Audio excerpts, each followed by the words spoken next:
जो बच्चे 10वीं में पढ़ते हैं उनके पास 10th की किताब भी होगी, और जो नहीं पढ़ते हैं और 10वीं की तैयारी करना चाहते हैं तो 10th की किताब ले लें, ताकि आप मेरे साथ क्वेश्चनों को देख कर तैयारी कर सको। तो 10th की मैथ है, ये अपनी बेस बनाने के लिए बहुत अच्छी है। ये हमारे बेस को एकदम परफेक्ट कर देगी, ताकि हम आने वाले एग्ज़ामों में आराम से मैथ की तैयारी कर सकें, चाहे वो फिर फ्यूचर में कॉम्पिटिटिव एग्ज़ाम हो उनकी तैयारी भी अच्छे से कर सकें। तो आइए क्वेश्चन पे चलते हैं। तो वास्तविक संख्याओं का पहला क्वेश्चन मैंने पेन से लिखा है, देखेंगे सभी। पहला क्वेश्चन, निम्नलिखित संख्याओं का एचसीएफ निकालो यूक्लिड विभाजन एल्गोरिथम से। यानी यूक्लिड विभाजन एल्गोरिथम क्या होता है, ये मैंने नीचे लिखा भी है। ये होता है भाज्य बराबर भाजक गुना भागफल जमा शेषफल। तो इंग्लिश में मैं एचसीएफ, तो एचसीएफ ही होता है इंग्लिश में, इसको हिंदी में बताने की कोई ज़रूरत नहीं है। एचसीएफ ही होता है हाईएस्ट कॉमन फैक्टर, जिसका फुल फॉर्म होती है। और जो ये यूक्लिड विभाजन एल्गोरिथम है, भाज्य बराबर भाजक गुना भागफल जमा शेषफल।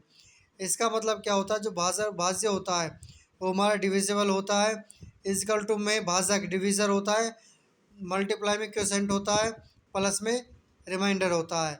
ये मैं इंग्लिश में बता रहा हूँ ताकि कुछ बच्चों इंग्लिश मीडियम पढ़ रहे हैं उनके लिए भी आसानी हो सके। इस फॉर्मूले के हिसाब से हमने क्वेश्चन को करना है। तो कैसे करते हैं, हमारे पास क्वेश्चन फर्स्ट में जो संख्याएं दी हैं वो क्या है, एक संख्या 135 और एक 225 है। ये फर्स्ट क्वेश्चन है। तो आइए मैं आपको इसको हल करके दिखाता हूँ। आपको करना क्या है, जो पहले बड़ी संख्या है उसको लिखना और छोटी संख्या से उसको भाग देना, जिसको हम नॉर्मल ये देहाती भाषा में जब हम हमें टीचर पढ़ाता है स्कूल में तो बताता है कि भाई टेढ़ी भाग बोलते हैं इसको, या फिर कुछ लंगड़ी भाग भी इसको कहते हैं। तो आज उसको हम करने वाले हैं। बिल्कुल प्यार से करेंगे, आराम से समझें, टेंशन फ्री होकर एसजे कोचिंग के साथ अपनी मैथ की तैयारी आप अच्छे से करोगे। तो आइए स्टार्ट करते हैं। अब 135 से 225 को भाग करना है। तो 135 से कम 135 आ जाएगा, क्योंकि 2 से करेंगे तो 225 से ज़्यादा चला जाएगा। और रिमाइंडर क्या बचेगा, 5 में से 5 गए 0, 12 में से 3 गए 9, 0 की 0। अब हमारे पास शेष बच गया है। तो शेष बच गया है तो हमें क्या करना है, भाजक को हमें भाज्य बना देना है। यानी अब डिविजिबल, जो यहाँ डिविज़र था वो डिविजिबल बन जाएगा। फिर इसको भाग करेंगे, 90 कम 90 आ जाएगा, 135 में से 90 गए 45 बच जाएगा। फिर जो 90 था फिर यहाँ आ जाएगा, 45 दूनी 90 आ जाएंगे, काट देंगे। यानी जो अपना लास्ट का जो भाजक था वो क्या बचा, 45। लास्ट का जो भाजक था वो 45 बचा, और जो लास्ट का भाजक 45 होता है वही हमारा क्या होता है, एचसीएफ होता है। यानी हाईएस्ट कॉमन फैक्टर होता है जो दी हुई संख्याओं को कंप्लीट भाग करता है। इसको हम कैसे लिख सकते हैं, फॉर्मूले के हिसाब से लिखें तो 225 बराबर 135 गुना में 1 जमा में 90। इस तरह फर्स्ट को लिखना, फिर इसी तरह सेकंड को लिख देना। 135 सेकंड को मैं आपको लिख के दिखा रहा हूँ, बराबर 90 गुना में 1 प्लस में 45। और फिर 45 90 को कर देगा, तो इसको भी मैं आपको लिख के दिखा देता हूँ ताकि आसानी हो। यहाँ लिख देंगे हम 90, इधर 45 गुना में 2 प्लस में 0, लास्ट में जब तक 0 ना आए जब तक करना। तो ये अपना क्या है, यूक्लिड विभाजन एल्गोरिथम है। इसी का एक और क्वेश्चन करके दिखाता हूँ जो थोड़ा सा अलग टाइप का है, बस उसमें भी सिंपल भाग करनी है। बड़ी संख्या है 38,220, इसको भाग करना है 196 से। यहाँ हम भागफल को लिख लेंगे, जो क्वेश्चन आएगा उसको लिख लेंगे। 196 382 एक पे ही जाएगा क्योंकि 2 पे ज़्यादा चला जाएगा। 12 में से 6 गए 6, यहाँ बचा 7, 17 में से 9 गए 8, 3 में से 3 नहीं आया, 2 बचेगा, 2 में से 1 गए 1। 186 भाग नहीं जाता तो हम क्या करेंगे, 2 उतार लेंगे, उतारा 2। 196 है, 10 पे जाएगा तो 1960 आएगा। ये 1862 है तो 9 पे चला जाएगा, और ये 9 पे जाएगा तो कितना आएगा, 9 छिंग 54 का 4, यहाँ से लगी 5, 9 9 81, 5 86 का 6, यहाँ से लगी 8, 9 एकम 9 और 8 17, 1764। ये हमने भी ये आगे क्यों नहीं लिया, क्योंकि यहाँ संख्या बच रही थी। जब तक लास्ट में रिमाइंडर नहीं बचे तब तक इसको आगे नहीं लेना है। 12 में से 4 गए 8, 15 में से 6 गए 9, 0 0, उतारी 0, 980, 196 पंजे 980 होता है। यानी ये पूरा कट गया। अब इसको यूक्लिड विभाजन से लिखें तो हम कैसे लिखेंगे? भाज्य बराबर भाजक गुना भागफल जमा शेष। तो अब कैसे लिखेंगे? भाज्य हमारे पास कितना है? 38,220 बराबर भाजक है 196, भागफल कितना आया? 195 जमा 0।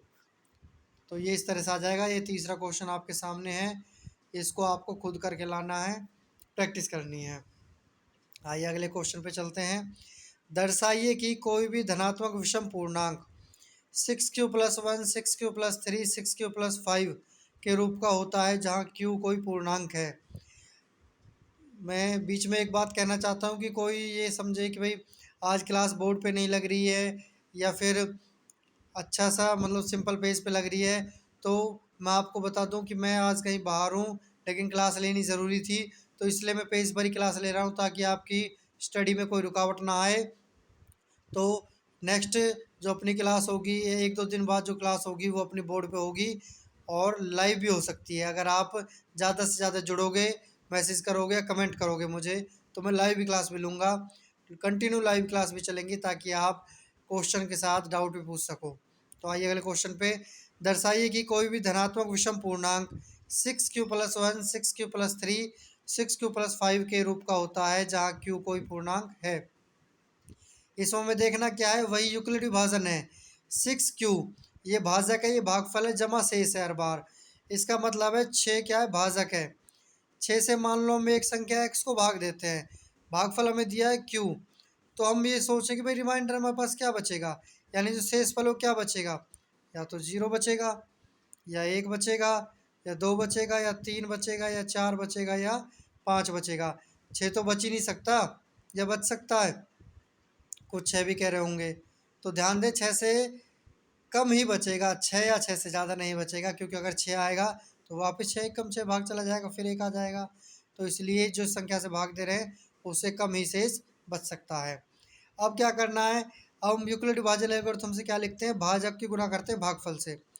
तो 6q प्लस या तो 0 होगा, 6q+1 रिमाइंडर को प्लस करते हैं शेष को, 6q+2 हो सकता है, 6q+3 हो सकता है, 6q+4 हो सकता है, और 6q+5 हो सकता है। ये हो सकते हैं, लेकिन हमें क्वेश्चन क्या पूछा? धनात्मक, सारे पॉजिटिव हैं। विषम पूर्णांक, विषम क्या है? 6q+0 विषम है? नहीं। 6q+2 विषम है? नहीं। 6q+4 विषम है? नहीं। विषम क्या बचा? 6q+1, 6q+3 और 6q+5 केवल इन्हीं के रूप का होगा, और यही हमारे क्वेश्चन में दिए हैं, केवल इन्हीं के रूप का होगा। अतः जो हमारा क्वेश्चन दिया है वो सिद्ध होता है, अतः सिद्ध होता है कि उपरोक्त स्टेटमेंट है, कथन है, वो सही है। आइए अगले क्वेश्चन पे चलते हैं। किसी परेड में 616 सदस्यों वाली एक सेना की टुकड़ी को 32 सदस्यों वाले एक आर्मी बैंड के पीछे मार्च करना है। दोनों समूहों को समान स्तंभों में मार्च करना है। उन स्तंभों की अधिकतम संख्या बताओ। अधिकतम संख्या, अधिकतम मैंने अभी आपको बताया HCF क्या होता है? Highest common factor. अधिकतम, हाईएस्ट, जहाँ अधिकतम आए वहाँ HCF ही निकालना होता है। तो 616 और हमारे पास इधर 32 है, तो हम HCF निकाल लेंगे। 32 से कम 32 आ जाएगा, क्योंकि 32 दूनी 64 होता है। 11 में से 2 गए 9, 5 में से 3 गए 2, 29 आ गया है। उतारा 6, 296। अब 296 का हम क्या ले सकते हैं? 296 का हम देखते हैं 32 पे कितना जाएगा? 320। तो ये 9 पे चला जाएगा, 9 दूनी 18 का 8, यहाँ से लगी 1, 9 ते 27 और 1 28, 288। रिमाइंडर कितना बचेगा? 8 बचेगा। अब 8 बच गया, रिमाइंडर बच गया, तो 32 को इधर ले लेंगे, ये 4 पे चला जाएगा। 8 चौक 32 होता है, यानी रिमाइंडर कितना बचा? 0। 0 बच गया, यानी लास्ट फाइनल हो गया हमारे पास। भाजक कितना आ गया? भाजक 8 आ गया, और जो लास्ट का भाजक होता है वही HCF होता है। ये मैंने आपको फर्स्ट क्वेश्चन में बताया था। मैं उम्मीद कर रहा हूँ आपको क्वेश्चन समझ आ रहे होंगे, और ज़्यादा से ज़्यादा लोगों तक शेयर करें अगर क्वेश्चन आपको कंटिन्यू समझ आ रहे हैं। क्योंकि 10वीं की मैथ के लिए बच्चे 1000-2000 रुपये फ़ीस देते हैं। मैं आपके लिए बिल्कुल फ्री लेकर आया हूँ। आइए अगले क्वेश्चन पे चलते हैं। हम पर डे एक एक्सरसाइज क्या करेंगे ताकि आप आराम से अपनी मैथ की तैयारी कर सको और आने वाले एग्ज़ामों में 80 में से 80 नंबर ला सको। तो अपना अगला क्वेश्चन, यूक्लिड विभाजन प्रेमिका का प्रयोग करके दर्शाइए कि किसी धनात्मक पूर्णांक का वर्ग किसी पूर्णांक m के लिए 3m या 3m+1 के रूप का होता है। फर्स्ट हमें देखने की क्या जरूरत है, अगर हम x को, कोई संख्या x है, उसको 3 से भाग करेंगे तो हमारे पास अगर m भागफल आता है तो शेष क्या बचेगा? शेष या तो 0 बचेगा या 1 बचेगा या 2 बचेगा, लेकिन हमें दिया क्या है 3m और 3m+1 दिया है ओनली। तो हम क्या करेंगे, जो हमारे पास रिमाइंडर बचा रहा है उनका वर्ग पूछा है क्वेश्चन में, तो वर्ग कर लेंगे। 3m का वर्ग कर लेंगे, 3m+1 का वर्ग कर लेंगे और 3m+2 का वर्ग कर लेंगे, क्योंकि टू रिमाइंडर में बच रहा है। प्रूव करके देखना कि क्या आता है नहीं आता है। तो देखते हैं, 3m का आ जाएगा 9m²।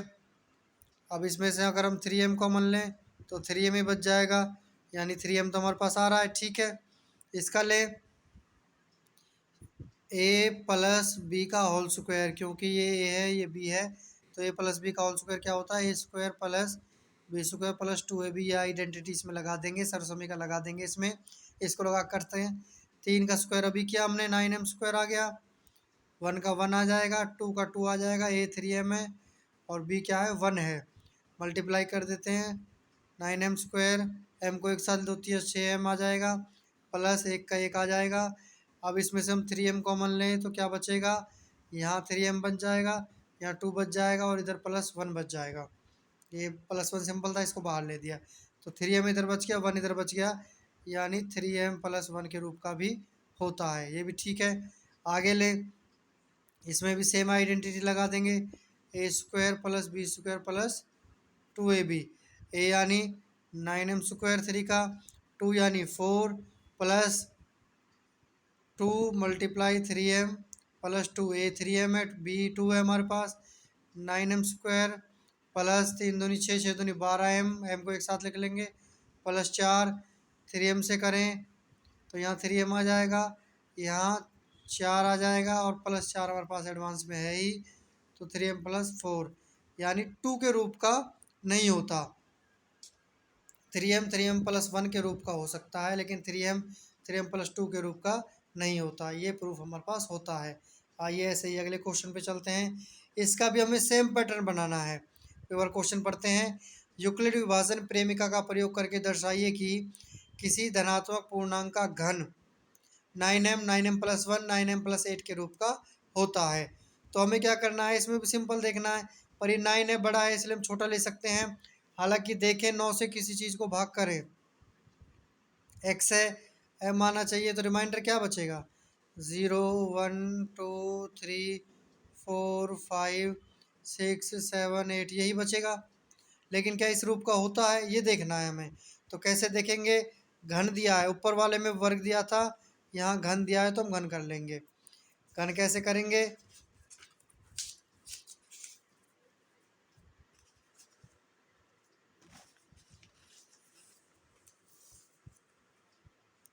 इसका हम घन कर लेते हैं।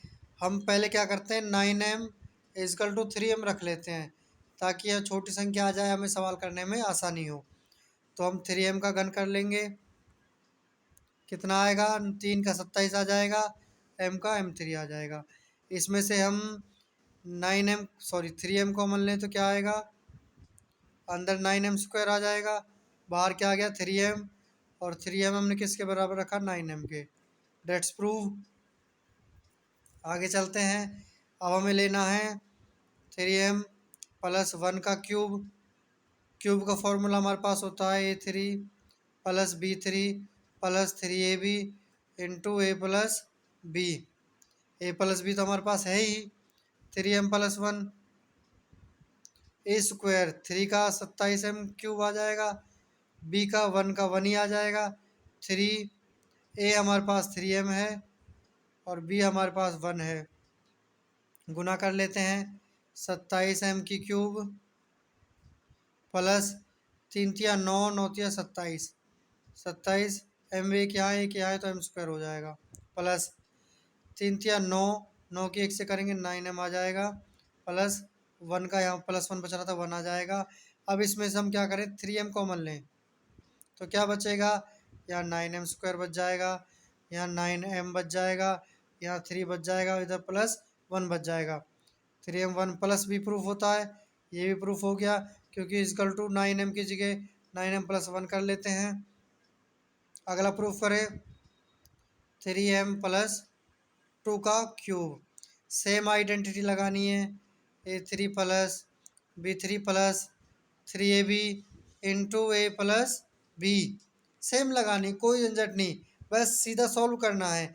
a3 में क्या आ जाएगा 27 एम क्यूब हम पीछे करके आए हैं, बी में 2 का 8 आ जाएगा, 8 आ गया तो ऑटोमेटिक हमारा क्वेश्चन ठीक हो जाएगा। फिर भी सॉल्व कर लेते हैं, 3m into 2 into 3m plus 2 multiply कर लेते हैं, यहाँ तो 27m का क्यूब भी रहेगा, 8 को लास्ट में ले लेंगे, 3 तिया 9, 9 दूनी 18, 18 तिया 54m स्क्वायर, प्लस में 3 तिया 9, 9 दूनी 18, 18 दूनी 36, 36m, प्लस में 8 का 8 आ जाएगा।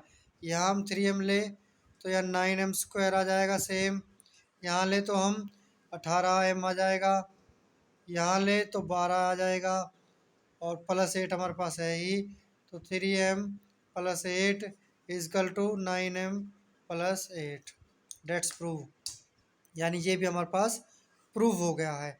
तो ये अपने 1.1 एक्सरसाइज थी। आप कंटिन्यू मेरे साथ जुड़े रहेंगे, 10वीं के बच्चों को और जोड़ेंगे जिनके नॉन में हैं, तो ज़्यादा से ज़्यादा बच्चों को जोड़े 10वीं के को, मैं उनको फ्री टीचिंग दूंगा। 10th की मैथ बिल्कुल फ्री कराऊंगा, और सारे हर टॉपिक 1 से लेकर 15 चैप्टर, क्योंकि इसमें 15 चैप्टर टोटल, सबको करेंगे। बस आप कंटिन्यू मेरे साथ जुड़े रहें। मिलते हैं अपनी नेक्स्ट वीडियो में। गौरव एस जे के नाम से यूट्यूब पे सर्च करें, मेरे चैनल को लाइक करें, शेयर करें, सब्सक्राइब करें, ताकि ज़्यादा से ज़्यादा लोग इसका फ़ायदा उठा सकें। धन्यवाद।